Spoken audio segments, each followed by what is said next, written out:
Mufasa, The Lion King. Released December 20th, 2024. Directed by Barry Jenkins.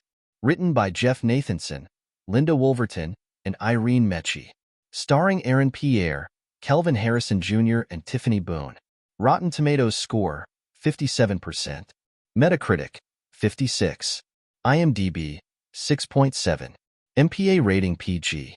Welcome back to Real Reviews. Like always, I am your host, Lee. Today we are talking about Mufasa, The Lion King, the prequel to live-action Lion King. I specify that one because some of the voice cast carry over. Does it do justice to Lion King? Let's talk about it. So first off, I have to get this out of the way. I hate the narrative framework of this movie, not because it can't work, but because of how it is implemented. They use the framework of a story being told to a child. We know this can work. Heck, The Princess Bride is a fantastic example of this. And the problem I have is very precise. Timon and Pumbaa make it unbearable for me. They try to be funny, and aside from one of two jokes, even the children in the audience didn't seem to enjoy the inclusion of these characters. Other than these two characters being included, I don't mind it too much. Rafiki telling Kiara the story of how Mufasa became king is fine. There are some interpretations that we need to talk about. The villain is a white lion who leads a group of white lions that are trying to take over all of the other lion prides. The subject of colonization will come up. It doesn't try to hide the comparison at all. Though Mads Mikkelsen is a great villain. He does an absolutely fantastic job. He is a Disney-level villain. He doesn't really have a point past being evil, or you could place his motive at, might makes right. Mufasa is alright. Like, he works, but nothing super special about him. He is the actual good guy. He is selfless, he doesn't want the crown, and he doesn't want to interfere with other characters' goals.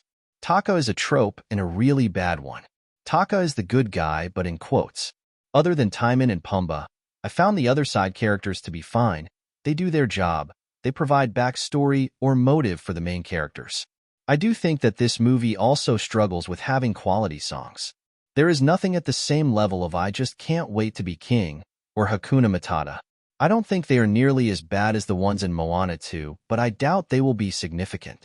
The pacing, specifically the start, is pretty bad, and basically every time that Timon and Pumbaa interrupt the story, there is likely 30 or more minutes of time that just didn't need to exist.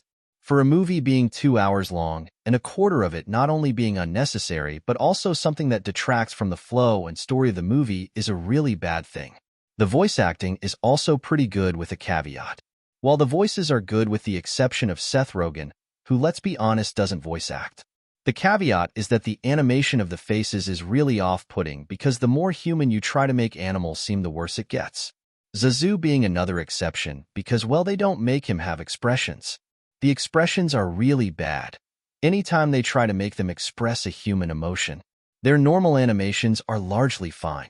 There are a few running scenes near the start of the movie that look especially bad because they are fixed on the face as they run, similar to what we see in Guy Ritchie movies. I also didn't find myself enjoying this movie because I just didn't stay engaged with it. It isn't a bad movie by any means, but it doesn't feel needed, and it didn't do anything particularly interesting. I'm not doing spoilers this time because I don't think it will add anything.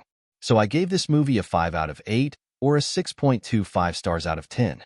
It lost points for not being able to maintain a pace that felt engaging, the effects, especially the faces and how talking was animated, not being great, and because, well, I just couldn't bring myself to enjoy it. If you made it this far, thank you so much for watching. If you enjoyed it, make sure to like, subscribe, and comment for more videos like this. I tend to have at least 2 videos out per week. Real reviews like this one, or AI reviews depending on releases.